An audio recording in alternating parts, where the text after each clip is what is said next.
안녕하세요, 이만수입니다. 요즘 20대 가구가 저축만으로 서울 아파트를 사려면 무려 86.4년이 걸린다는 분석이 나와서 눈길을 끌고 있는데요. 젊은 세대가 내 집 마련을 하는데 걸리는 시간이 지난 2013년에는 39.5년, 무려 10년 만에 2배 이상의 기간이 걸린다고 합니다. 그래서 요즘 MZ세대는 주거적 내 집 마련에 대한 관념과 패러다임이 변하고 있다고 합니다. 그리고 여기에 대한 대책들이 급하다고 이런 기사들이 나오고 있는데요. 결국 내 집 마련, 보금자리를 내가 스스로 마련해야 하지 누가 어떻게 마련해 줄 수 있을까요? 아니, 정부도 마련해 주지 못할 겁니다. 그리고 남들이 주변에서 해주기를 바라고 있으면 안 되겠죠. 그럼 이 시점에서 여러분들이 무엇을 어떻게 해야 할까요? 내 보금자리를 꿈꾸고 있다면 인식의 변화부터 시작해야 하지 않을까요? 첫째, 우리가 부동산을 바라보는 시각의 변화입니다. 부동산, 보금자리를 마련하는 것을 결국 살기 위한 리브 목적과 투자하기 위한 바이 목적으로 구분할 수 있을 겁니다.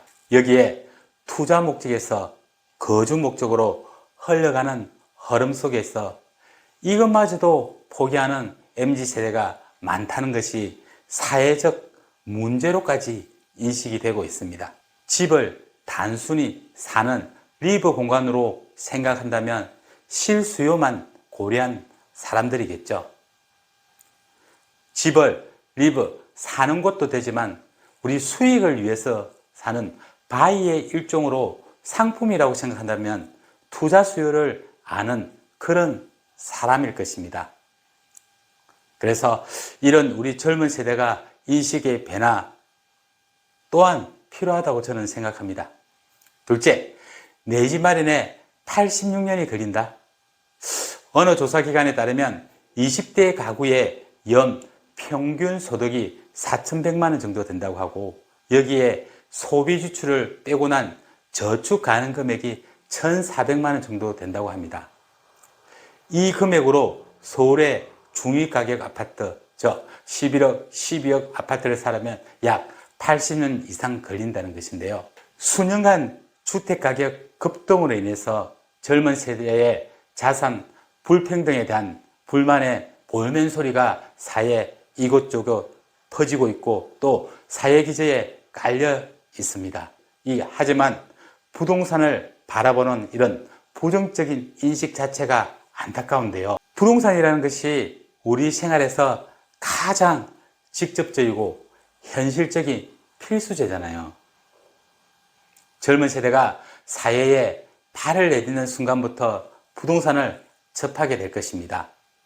우리가 흔히 전세를 구한다든지 월세를 구한다든지 아니면 다른 분들의 도움, 자기 돈으로 어떤 집을 산다는 어떤 행실로도 말이죠. 그럼 여기서 우리는 어떤 선택을 해야 하고 부동산을 어떻게 바라봐야 될까요? 단순히 내 주거의 안정을 위한 그런 안식처로만 바라봐야 될까요?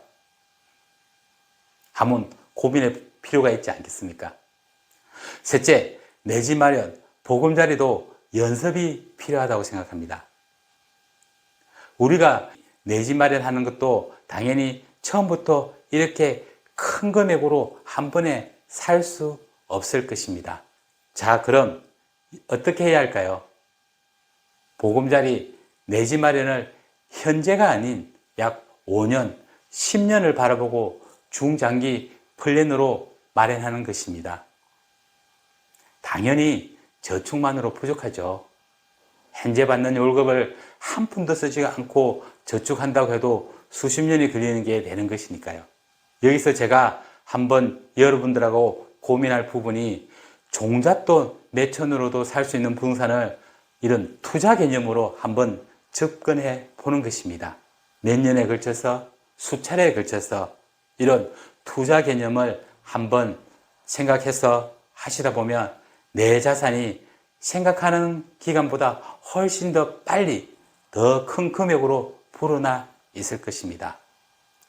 여기서 잠깐, 이런 투자 수익을 내기 위해서는 사전에 스스로 공부하는 자세가 필요하겠죠.